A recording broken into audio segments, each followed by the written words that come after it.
Assalamualaikum warahmatullahi wabarakatuh. Alhamdulillahirabbil alamin, asyhadu alla ilaha illallah wa asyhadu anna Muhammadan abduhu wa rasuluh. Allahumma sholli ala sayidina Muhammad wa ala ali sayidina Muhammad. Subhanaka la ilma lana illa ma 'allamtana innaka antal alimul hakim. Rabbi shrah li sadri wa yassir li amri wahlul 'uqdatam min lisani yafqahu qawli, amma ba'd. Insyaallah sonten punika kita mempelajari hal yang sebenarnya penting, insyaallah bagian yang penting, yang bisa kita jadikan bekal masuk ke bulan Syawal. Sebenarnya ini materi lama, tapi saya sendiri kadang-kadang lupa. Jadi penting disampaikan ulang, disamping mengingatkan panjenengan, juga mengingatkan saya secara pribadi insyaallah. Jelas kita nanti Lebaran itu secara fikih dikatakan sebagai hari berbuka, hari dimana kita paginya sarapan lagi. Kemudian juga sering disebut sebagai hari kemenangan. Hari kemenangan. Hari kemenangan dari apa? Hari kemenangan dari melawan syaitan. Insya Allah selama 1 bulan kita dimenangkan oleh Allah untuk melawan setan, dan kita bisa melaksanakan ibadah secara sempurna selama 1 bulan insya Allah. Kemudian dikatakan juga Lebaran itu hari kasih sayang dari Allah untuk kita. Dalilnya sangat banyak, karena hari itu hari berbahagia. Kemudian bagi yang diterima amalnya sepanjang bulan puasa, maka itu adalah kita sedang menunggu janji Allah untuk memasukkan kita ke surganya Allah. Jadi hari itu hari yang sungguh berbahagia insya Allah. Kita meraih surga karena dapat ampunan dari Allah, sebagaimana sudah kita pelajari sepanjang bulan Ramadan. Sing sinten kemawon puasanya diterima oleh Allah, insya Allah akan diampuni dosa-dosanya, artinya masuk surganya Allah. Kemudian juga yang penting dipelajari, menika hari Lebaran itu hari saling mengunjungi, khususnya bagi yang punya keluarga. Saya kalau bicara seperti ini agak-agak kebawa rasa karena saya sudah nggak punya orang tua. Jadi bapak ibu sudah sedo, jadi kadang-kadang mau pulang kampung itu rasanya kosong gitu, agak-agak galau gitu. Meskipun saudara di sana, tapi rasanya berbeda dibandingkan ketika masih ada orang tua. Jauh bedanya. Maka bagi yang masih punya orang tua, berbahagialah. Kemudian yang paling utama hari itu adalah hari saling mendoakan. Ini materi ini insya Allah akan saya sampaikan besok ketika sholat id di Sorosutan. Jadi dengan mendapatkan lebih dulu ini. Jadi hari itu adalah hari saling mendoakan, dan sungguh tidak ada kalimat yang paling indah pada waktu itu dibandingkan dengan kalimat taqabbalallahu minna wa minkum, yang artinya semoga Allah menerima semua amal kita di bulan puasa. Dan semoga demikian juga amal panjenengan yang hadir juga diterima. Ini doa yang paling indah yang diajarkan oleh Rasulullah ketika datang kepada kita hari Lebaran. Jadi fikih pertama, jenengan saling mendoakan dengan sesama muslim, sesama saudara, dengan taqabbalallahu minna wa minkum, taqabbal ya karim. Semoga Allah yang maha karim, yang maha baik menerima seluruh amal kita. Jadi jangan lupa, itu doanya yang harus kita sampaikan. Di samping kita mendoakan bahasa Indonesia juga silahkan, tapi taqabbalallahu minna wa minkum, taqabbal ya karim, itu menjadi doa yang diajarkan oleh Rasulullah Muhammad sallallahu alaihi wasallam. Semindah mali, sesungguhnya hari Lebaran adalah hari untuk menunjukkan kesenangan. Jadi jenengan diberi kelonggaran oleh Allah untuk boleh bersenang-senang hari itu. Sampai-sampai Rasulullah mengizinkan orang-orang Habasah untuk bermain-main di Masjid Nabawi waktu itu. Main perang-perangan yang biasanya nggak ada di hari-hari biasa. Dan Rasulullah bersabda ketika Aisyah radhiyallahu anha, istrinya, ikut melihat permainan itu, yang sekali lagi di hari-hari biasa nggak ada seperti itu.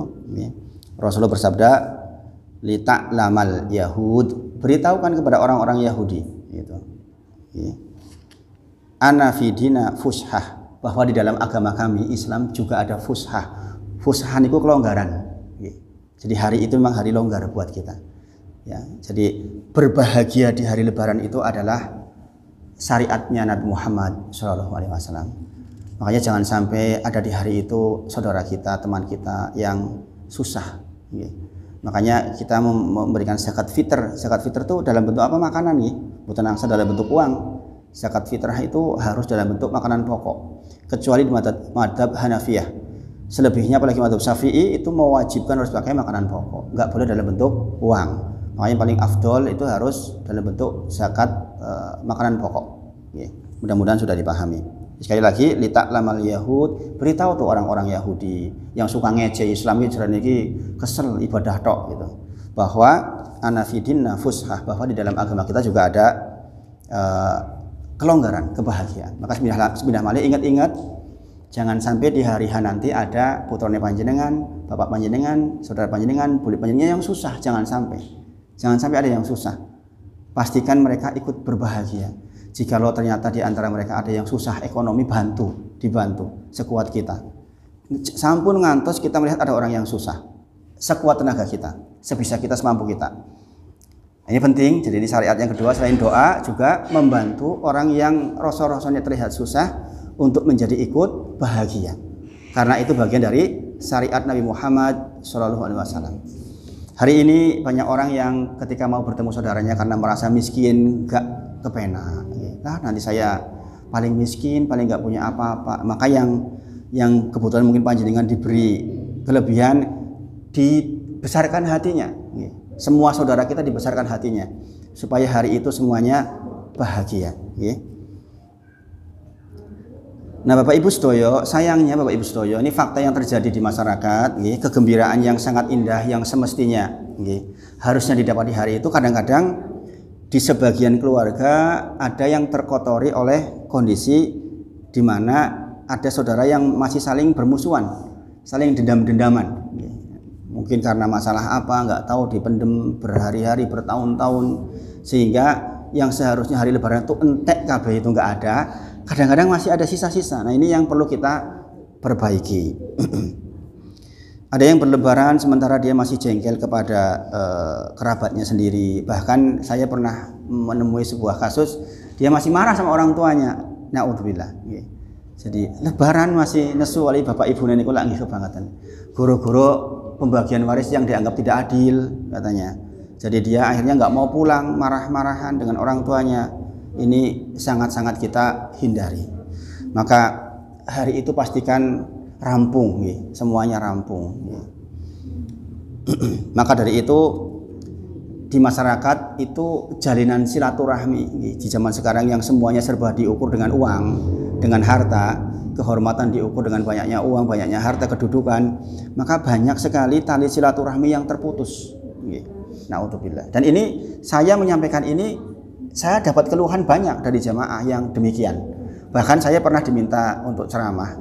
Besok ini saya juga diminta ceramah dalam rangka, dalam tanda kutip, ngakur ke keluarga. Jadi saya dibekali oleh panitianya, Ustadz, yang disampaikan itu bab tentang ini, tentang bahwa yang kaya itu harus terima yang miskin, gitu. Masya Allah, saya kaget. Di sini di Jogja, Ustadz, besok ceramahnya itu bab yang dibahas, yang utama adalah bagaimana yang kaya itu nompo sing ora sugih. Dikira kedudukannya tinggi, ada yang tinggi lah pokoknya lah, tinggi kedudukannya, sementara yang satu miskin. Kadang-kadang nggak diterima, bawaan oleh-olehnya nggak dianggap, gitu kan. Anak-anaknya nggak dianggap, diajak ngomong, gitu. Padahal berusaha berkumpul. Nah, maka saya termasuk yang disuruh untuk mendamaikan besok ini tugas besar insya Allah. Dan memang dalilnya juga ada memang terkait dengan itu. Jadi sekali lagi, telah lama sebagian masyarakat terputus silaturahminya. Padahal Bapak Ibu sedoyo perlu jangan ketahui, mudah-mudahan cukup waktunya ini. Yang pertama, kita harus tahu definisi silaturahmi. Ini penting banget ini.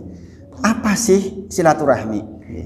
Silaturahmi secara istilah menyambung tali kebaikan dengan kerabat. Ini penting banget ini. Silaturahmi itu definisinya menyambung kebaikan, hubungan baik dengan kerabat, bukan dengan selain kerabat. Silaturahmi.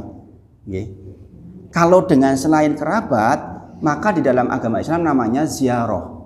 Pertemuan dengan teman SMP, teman SMA, kuliah itu ziarah. Tetangga itu ziarah.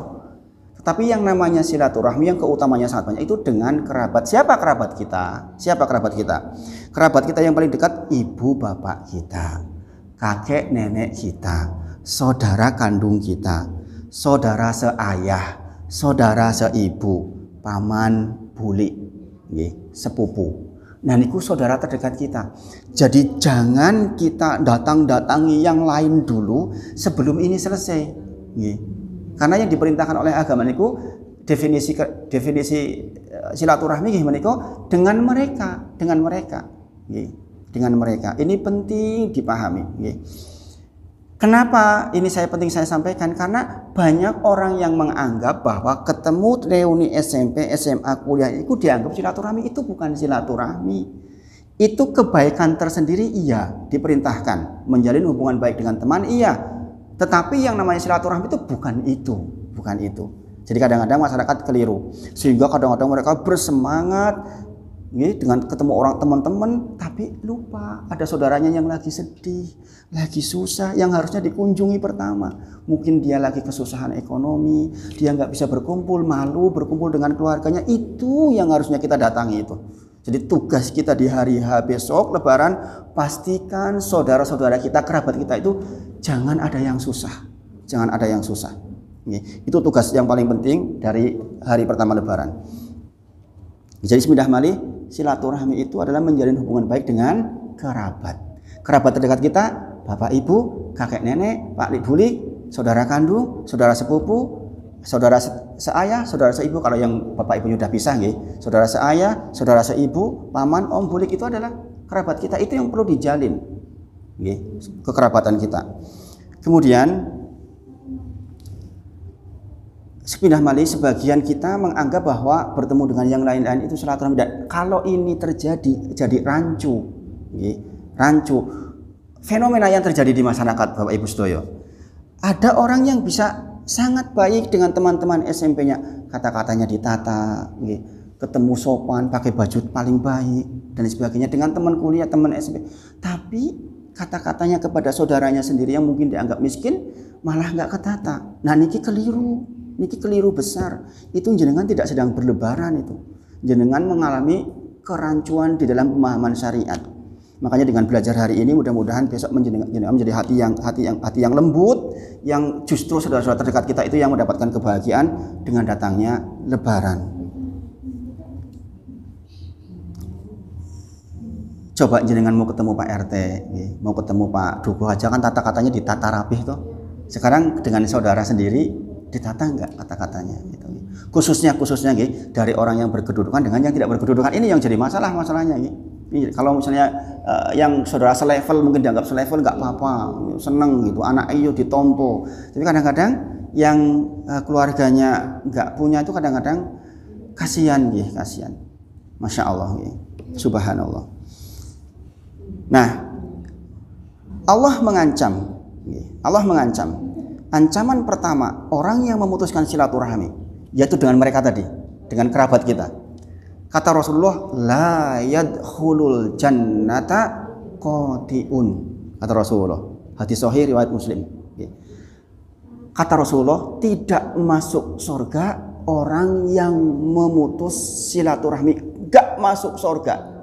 Bayangin, jenengan punya amal-amalan yang baik, ini itu banyak amalnya. Kalau jenengan qati'un, kata Rasulullah, la yadkhulul jannata qati'un. Tidak masuk surga orang yang memutuskan tali silaturahmi. Iso apik karo kanca SMP, SMA, kuliah ning ora apik keluarga, ora mlebu surga. Naudzubillah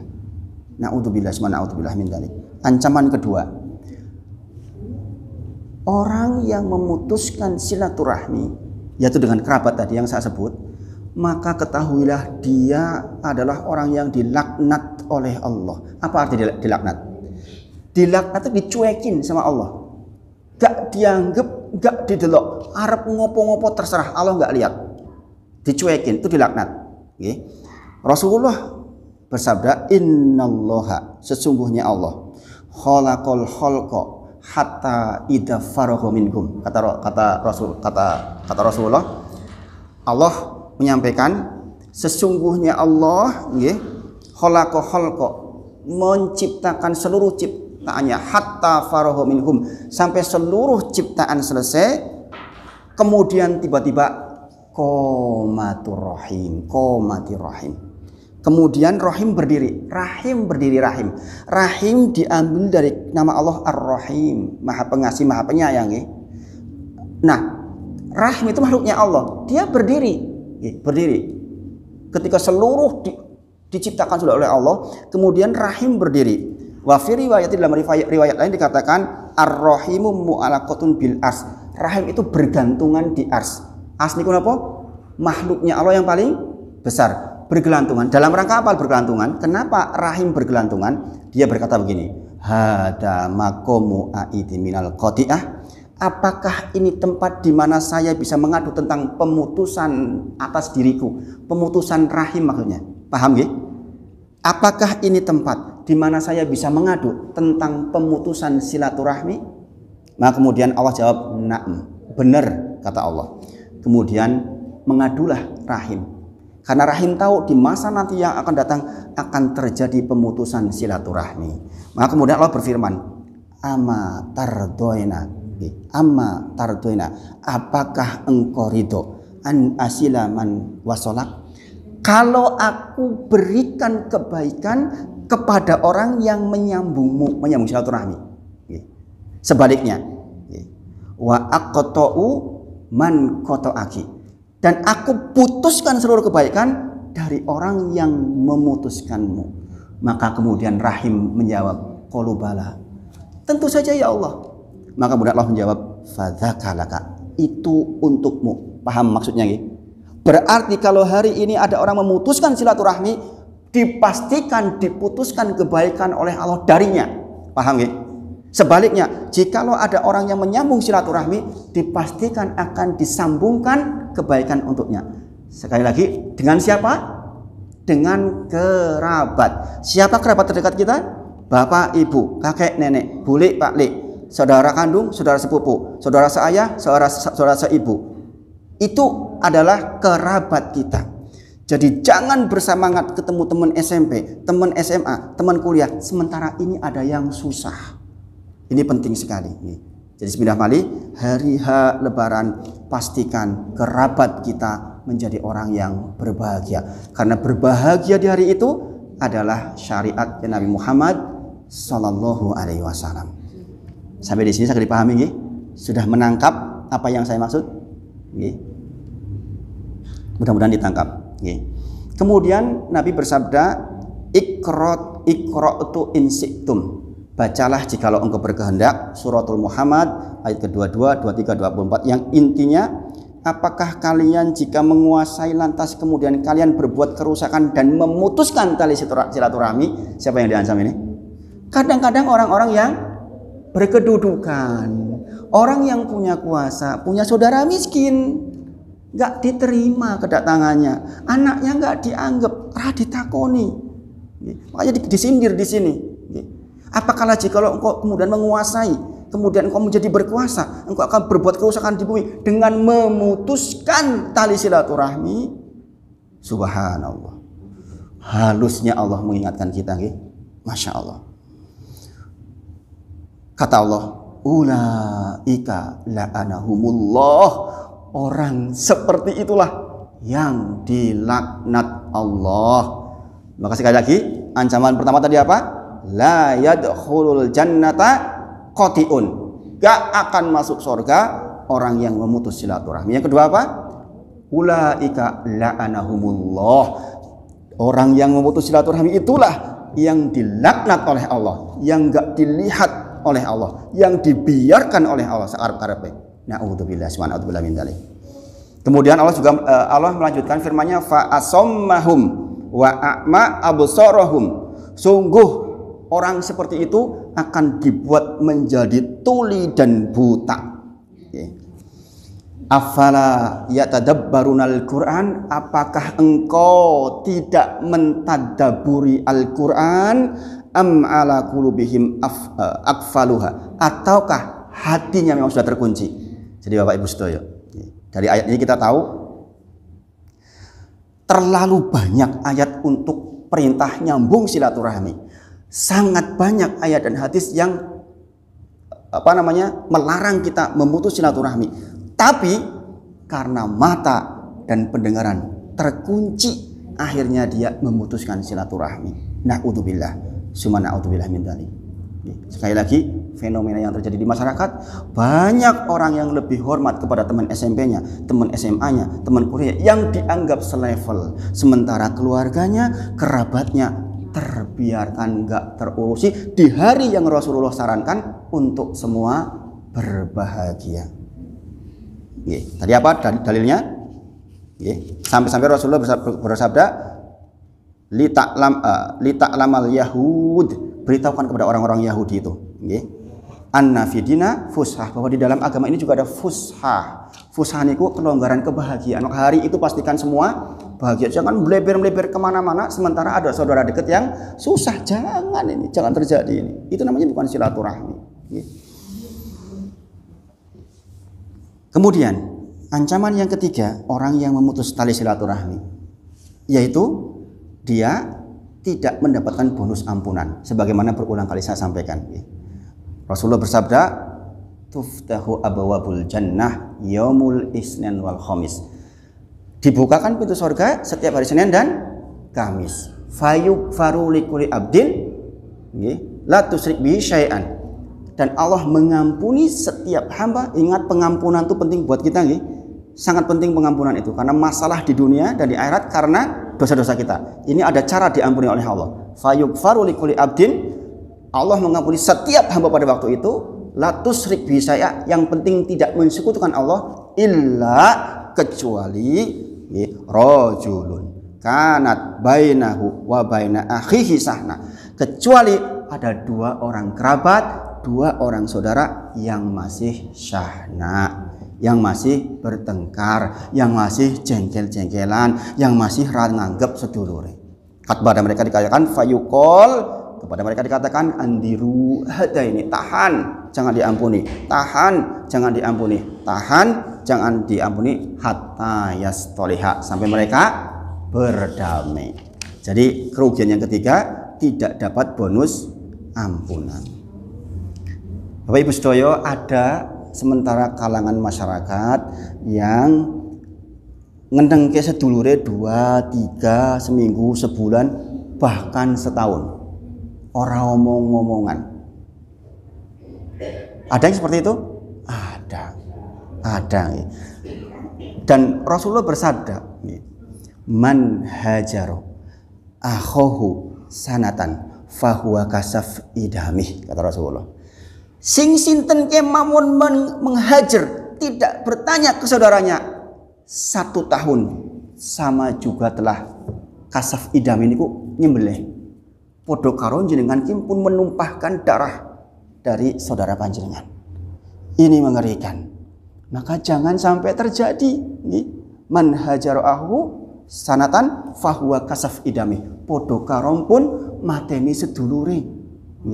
Na'udzubillah, sungguh menyedihkan. Kemudian memutus silaturahmi, tidak diangkat sholatnya, sebagaimana saya sampaikan berulang-ulang. Salah satu, la turfa'ulahum sholatuhum fauquru usim sibron.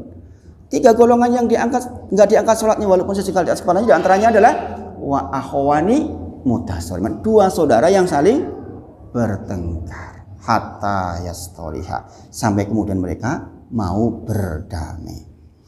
Maka Bapak Ibu sedaya, besok di hari Lebaran, pastikan kita itu menjadi agen untuk terjadinya kembali silaturahmi.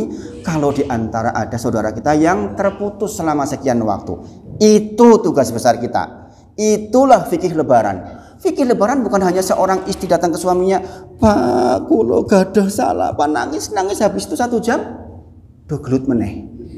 Goro-goro opor wis. Oh Bapak, lu ribut. Gini apa nggih? Kita kayaknya inggi banget, apa sungkeman ini. Urung kanthi 1/2 jam sudah ribut meneh. Bukan itu. Silaturahmi yang dimaksud dalam syariat itu bukan seperti itu. Maka sekali lagi, hari itu hari bahagia, pastikan semua bahagia. Kita menjadi agen silaturahmi, menjadi agen kebahagiaan buat seluruh kerabat. Sekali lagi, kerabat, bukan orang-orang lain, itu ziarah saja.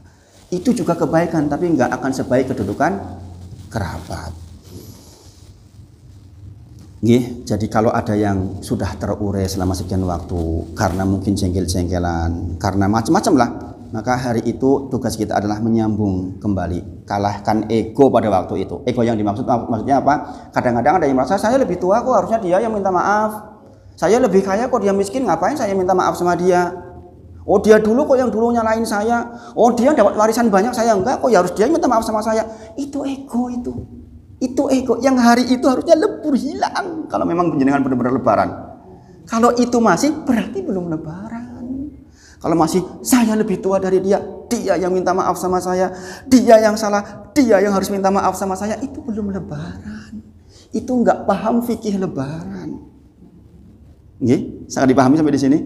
Mudah-mudahan ini bermanfaat buat jenengan dan untuk saya. Saya insya Allah mempraktekkan. Saya meskipun saya yang lebih tua, saya datang ke adik saya, insya Allah.